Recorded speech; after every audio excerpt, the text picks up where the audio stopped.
लोकप्रिय influencer clavicular की परेशानियां बढ़ीं। रिपोर्ट्स के मुताबिक अब उन पर मरे हुए जैसा दिख रहे एक मगरमच्छ पर कथित गोलीबारी के सिलसिले में आपराधिक आरोप लगाए गए हैं। गंभीर आरोप है, अजीब कहानी है।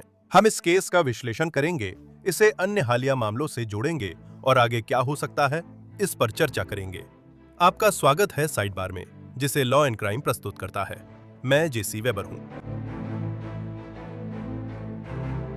अगर आप लॉ एंड क्राइम पर हमें फॉलो करते हैं और खुद कंटेंट क्रिएशन या सोशल मीडिया पर एक्टिव हैं, तो सोचते होंगे कि हम इतनी जल्दी बदलती कहानियों के क्लिप्स कैसे डाल देते हैं। हम एक चीज का इस्तेमाल करते हैं जिसे ओपस क्लिप कहा जाता है।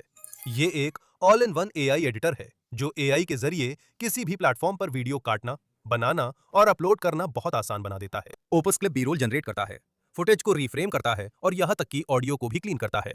फिर से कहूं, ये बहुत आसान है। आपको बस opus.pro/sidebar पर जाना है, साइन अप करें, अपलोड करें और मिनटों में टिकटॉक, शॉर्ट्स, रील्स के लिए एडिटेड क्लिप्स पाएं। ओपस क्लिप्स सच में आपकी वन स्टॉप शॉप है। ओपस क्लिप जैसे टूल से प्रोड्यूसर वायरल कोर्टरूम अपडेट्स तुरंत दे सकते हैं। ये टूल आइडियाज शेयर और प्रोफेशनल एडिटिंग में मदद करता है। opus.pro/sidebar पर जाएं, एक हफ्ते की फ्री ट्रायल पाएं, फिर 50% छूट लें। तो क्लेविक्युलर फिर से गलत कारणों से सुर्खियों में है। हमने अभी अभी एक और एपिसोड किया है। हमारा हाल ही में एक एपिसोड था जिसमें हमने गहराई से देखा कि ये इतना लोकप्रिय क्यों है। मैक्सिंग इन्फ्लुएंसर पर एक महिला इन्फ्लुएंसर ने गैर सहमति से संबंध बनाने और उसके चेहरे में गलत तरीके से दवा इंजेक्ट करने के आरोप में मुकदमा किया था। अगर आप चाहें तो लॉ एंड क्राइम के यूट्यूब पेज पर पूरा एपिसोड देख सकते हैं। लेकिन अब ऐसा लगता है कि उस पर एक बिल्कुल अलग घटना के लिए आपराधिक आरोप लगाए गए हैं। रिपोर्ट है कि क्लेविक्यूलर, असली नाम ब्रेडन पीटर्स पर, फ्लोरिडा में सार्वजनिक स्थान या आवासीय संपत्ति पर अवैध रूप से हथियार चलाने का आरोप है। अब उदाहरण के लिए, यह जानकारी एनबीसी मियामी द्वारा प्राप्त अदालत के दस्तावेजों के अनुसार है, लेकिन ऐसा लगता है कि ये एक लाइव स्ट्रीम से जुड़ा हुआ है जिसमें क्लेविक्यूलर और उनके दो सहयोगियों पर आरोप है कि उन्होंने एक हैंडगन से गोली चलाई, जो कि एक मृत मगरमच्छ पर चलाई गई थी, जैसा कि बताया गया है। यह घटना कथित तौर पर Francis S Taylor, Everglades wildlife management area में इस बोट रैंप डॉक पर या इसके आसपास 26 मार्च को हुई थी। यूट्यूब के कारण हम असली वीडियो नहीं दिखा सकते, लेकिन आपको कुछ स्क्रीनशॉट्स दिखाएंगे। अब 20 वर्षीय क्लाविकुलर और दो अन्य ऑनलाइन हस्तियों पर आरोप लगाए गए हैं। तो एंड्रयू मोरालेस, 22 साल के, जो अपने इन्फ्लुएंसर नाम क्यूबन टार्दन के नाम से जाने जाते हैं, और साथ ही 26 वर्षीय याब्दिल एनाबल कोटो टोरेस या बेबी एलियन। और वैसे विशेष आरोप यह नहीं दर्शाता कि उन्होंने या उनके साथियों ने मगरमच्छ को शारीरिक रूप से नुकसान पहुंचाया। ये तब हुआ जब Florida fish and wild life conservation commission ने मार्च में कहा कि वो एक वीडियो के बारे में जानता है जिसमें कुछ लोग एवरग्लेड्स में एयरबोट पर मगरमच्छ पर आग्नेयास्त्र चलाते हुए दिखाई दे रहे हैं। ऐसा लगता है कि उन्होंने खुद जांच शुरू की। हमारी जानकारी के अनुसार फ्लोरिडा कानून के मुताबिक आयोग की अनुमति के बिना मगरमच्छ को मारना या नुकसान पहुंचाने की कोशिश करना अवैध है। हर कहानी के दो पहलू होते हैं, इस पर विस्तार से चर्चा करेंगे। क्लेविकुलर की कानूनी टीम ने अब बयान दिया है। उनके वकील स्टीफन क्रेमर और जेफरी नीमन ने बयान दिया कि हमारे मुवक्किल को हल्के अपराध के आरोप में बुलाया गया है, जो लाइसेंस प्राप्त एयरबोट गाइड के निर्देशों का पालन करने से जुड़ा है। उन्होंने मार्गदर्शन पर भरोसा किया। कोई जानवर या इंसान घायल नहीं हुआ। हमें विश्वास है कि जब सच्चाई सामने आएगी, लोग उसे वैसे ही देखेंगे। यह दिलचस्प है ना? तो दोनों तरह से, आप जानते हैं, एक कानूनी बचाव और साथ ही एक पीआर बचाव, क्योंकि जाहिर है कि यह बहुत ध्यान आकर्षित कर रहा है। ये कहा जा सकता है कि इससे उनकी प्रतिष्ठा को नुकसान हो सकता है।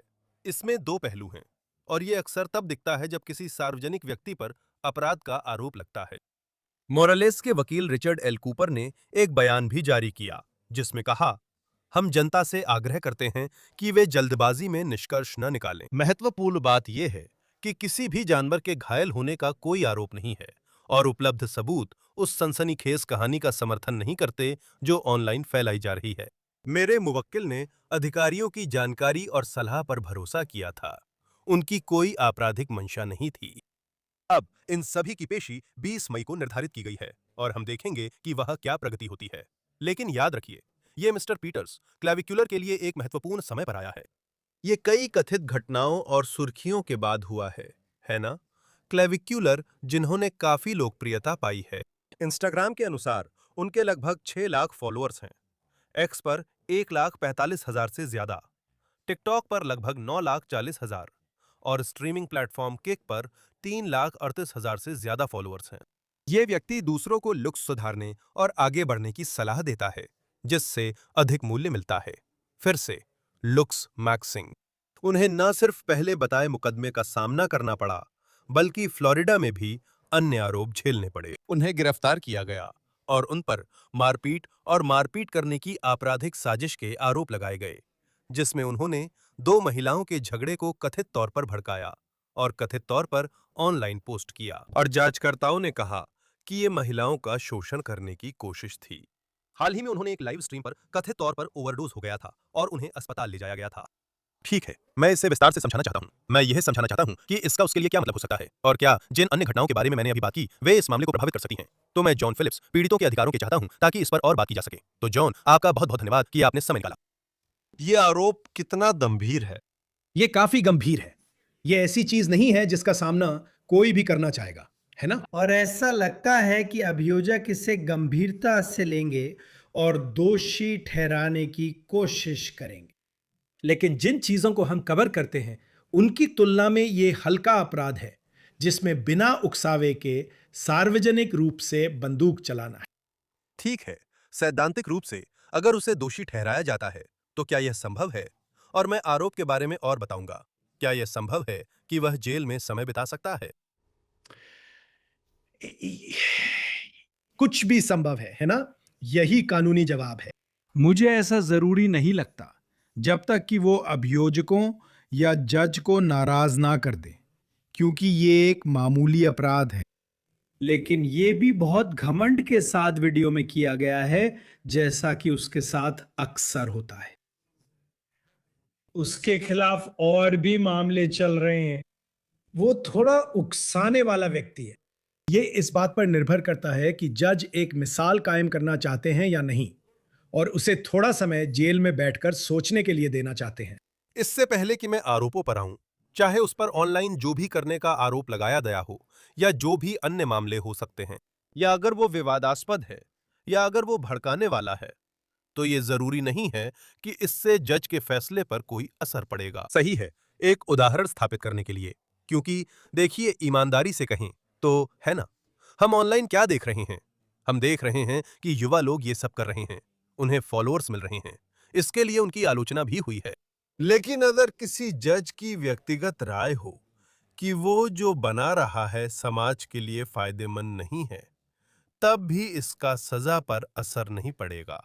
मैं इससे थोड़ा असहमत हूं, क्योंकि निश्चित रूप से इसका असर इस बात पर नहीं पड़ेगा कि वह समझौते के तहत दोष स्वीकार करता है या दोषी ठहराया जाता है ना? यह तो जूरी पर निर्भर करता है।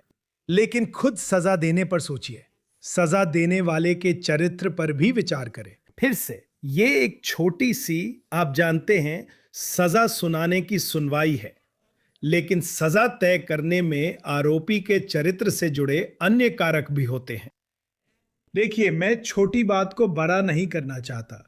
किसी को चोट नहीं आई और लगता है मगरमच्छ पहले ही मरा था, लेकिन आप इसे ध्यान में रख सकते हैं। इसका असर दूसरों पर क्या पड़ेगा यह भी देखना चाहिए, और एक अच्छा जज यही कहेगा कि मेरी इस कुर्सी पर बैठने की जिम्मेदारी में से एक है अपराध को रोकना। अगर मैं आपको यूं ही जाने दूं तो मैं अपराध रोकने की बजाय उसे बढ़ावा दूंगा और दूसरों को भी ऐसा करने के लिए प्रेरित करूंगा। तो सर, हम आपको 1 हफ्ते की जेल की सजा देने जा रहे हैं। मुझे लगता है कि यही तरीका अपनाया जाएगा, लेकिन फ्लोरिडा में ये जज के विवेक और सजा तय करने पर निर्भर करता है। मैं असली कानून में जाना चाहता हूं और बताना चाहता हूं कि वे इसे कैसे साबित कर सकते हैं। तो और अगर मैं गलत हूं तो सुधारिए, मुझे लगता है यही सही है।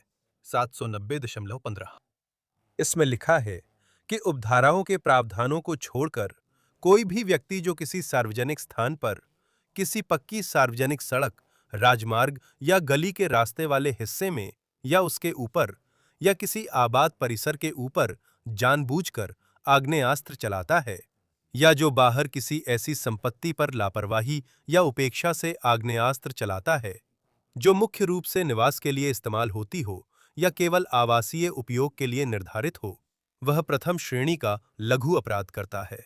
ये धारा उन पर लागू नहीं होती जो कानूनी रूप से जीवन या संपत्ति की रक्षा कर रहे हों, सरकारी कर्तव्यों का पालन कर रहे हों या सार्वजनिक सड़कों या संपत्तियों पर आग्नेयास्त्र चला रहे हों। मत्स्य और वन्यजीव संरक्षण आयोग या फ्लोरिडा वन सेवा द्वारा शिकार के लिए स्पष्ट रूप से अनुमोदित। इसका आपके लिए क्या मतलब है? क्या इसे साबित करना आसान है? चलिए उसी पर वापस चलते हैं। इस कथित वीडियो की कितनी अहमियत है जो इसे सामने लाता है या कथित तौर पर सामने लाता है? वीडियो बिल्कुल महत्वपूर्ण है। उस वीडियो में एक लाइन भी अहम है। क्या हम इसमें एक गोली मार सकते हैं? ये इरादा दिखाता है। ये दिखाता है कि मैं ये बंदूक इसलिए नहीं चला रहा हूं क्योंकि मुझे मजबूरी है, बल्कि इसलिए चला रहा हूं क्योंकि मैं चाहता हूं। और निश्चित रूप से अगर आप लाइसेंस के साथ शिकार पर निकले हैं तो वो एक अलग बात है। लेकिन एक नाव कप्तान, और वो भी एयरबोट कप्तान से अनुमति लेना फ्लोरिडा के कानून के तहत कोई मायने नहीं रखता। तो चलिए इसके बारे में बात करते हैं, क्योंकि आपने वकीलों को देखा, आपने वकील का बयान देखा, है ना? वकील का बयान ऐसा था जैसे वो इस आदमी की सलाह पर निर्भर कर रहा था। यह कोई बचाव नहीं है। यह बचाव नहीं है। अगर मेरी कार में ड्राइवर है और मैं पूछूं, क्या मैं बंदूक खिड़की से चला सकता हूं? वो बोले, हां, क्यों नहीं? अरे एक मिनट रुको, क्या ये नहीं है? Of course, you're in a okay. अलग है ना? आप हाईवे पर हैं, आपको पता होना चाहिए, 100% अलग है। अगर आप फ्लोरिडा के इस खास इलाके में हैं, जहां हर कोई नहीं गया है, और आपको वहां टूर पर ले जाया जा रहा है, और वो लोग कहते हैं, हाँ, आप वहां फायर कर सकते हैं, क्या ये थोड़ा अलग नहीं है? कानून न जानना कोई बहाना नहीं है। और आप जानते हैं यही इस केस का असली मुद्दा होने वाला है। ये दलील देना कि क्या मैं इसमें गोली मार सकता हूं? हाँ, किसी तरह का लाइसेंस है और ऐसा नहीं है। और फ्लोरिडा का कानून इस बारे में काफी स्पष्ट है कि वो वैसे भी कानून तोड़ने की अनुमति नहीं दे सकता। और मैं आपको एक और बात बताता हूं। आप जानते हैं, मैंने जो एग्जॉटिक का प्रतिनिधित्व किया और कैरल बास्किन की दुनिया में गया, मैंने कई बाघों और चीजों से निपटा। फ्लोरिडा वाइल्ड लाइफ कोई मजाक नहीं करती। जैसे वे सबसे सख्त हैं, ओक्लाहोमा शायद नंबर 1 है, जैसा कि हमने सीखा।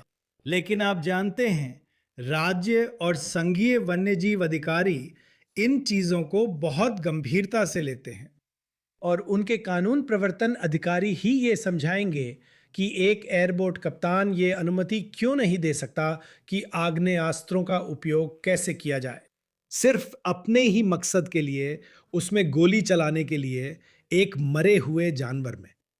अगर उस पर आरोप लगे हैं और वो कहता है कि मैं भरोसा कर रहा था, तो क्या वो मुकदमा कर सकता है? मेरा मतलब है, कोई भी मुकदमा कर सकता है, लेकिन क्या उसका एयरबोट कप्तान या कंपनी पर वैध दावा होगा?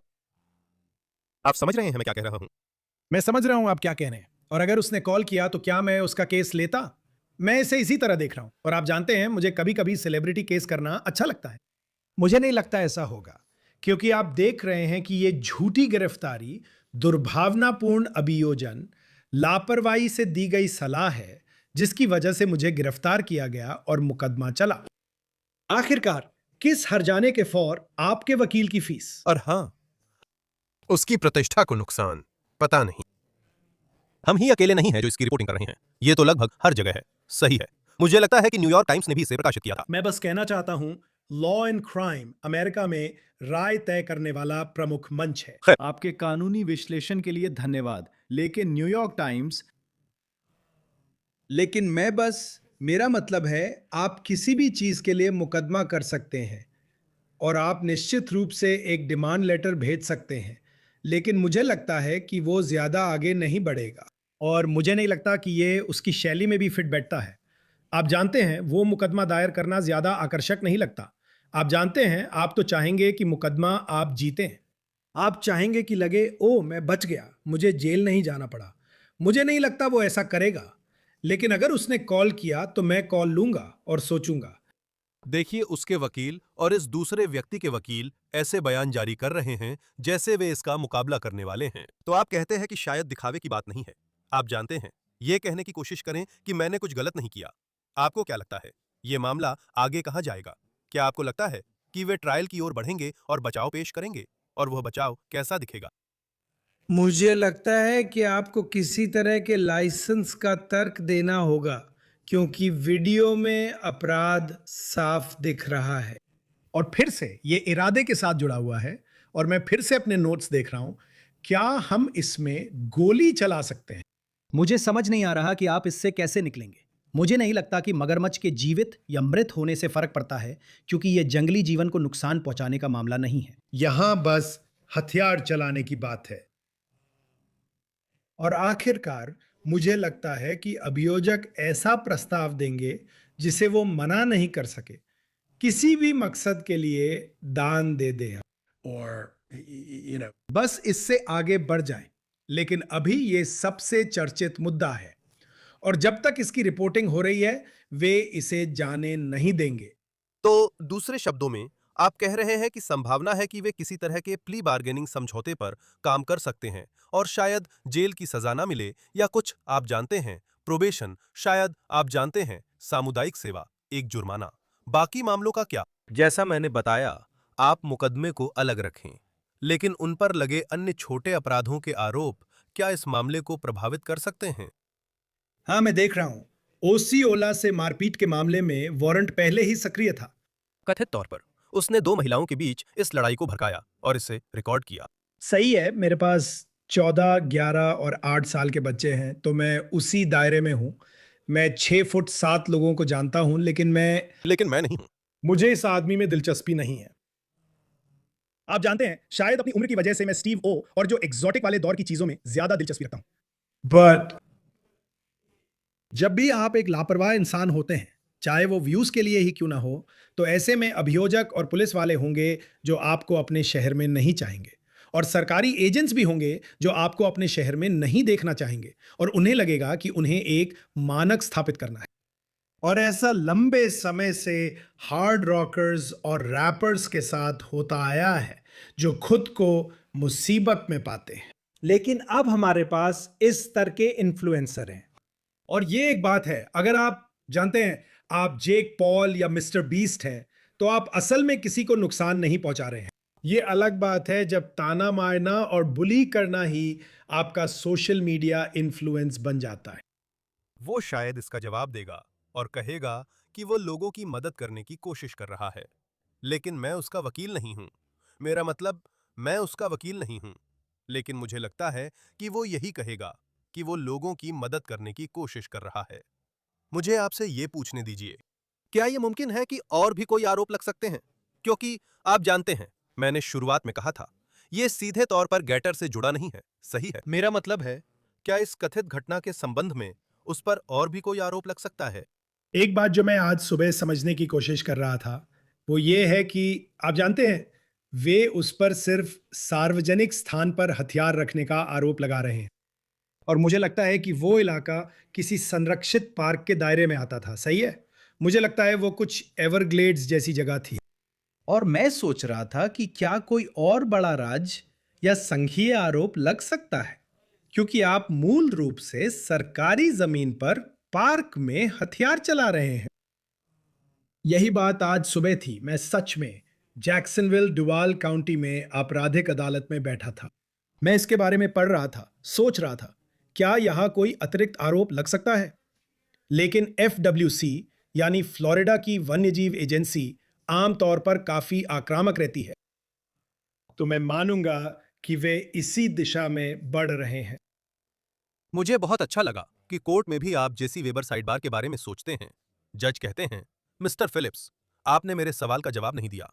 आप कहते हैं, माफ कीजिए, मैं जेसी वेबर के बारे में सोच रहा था।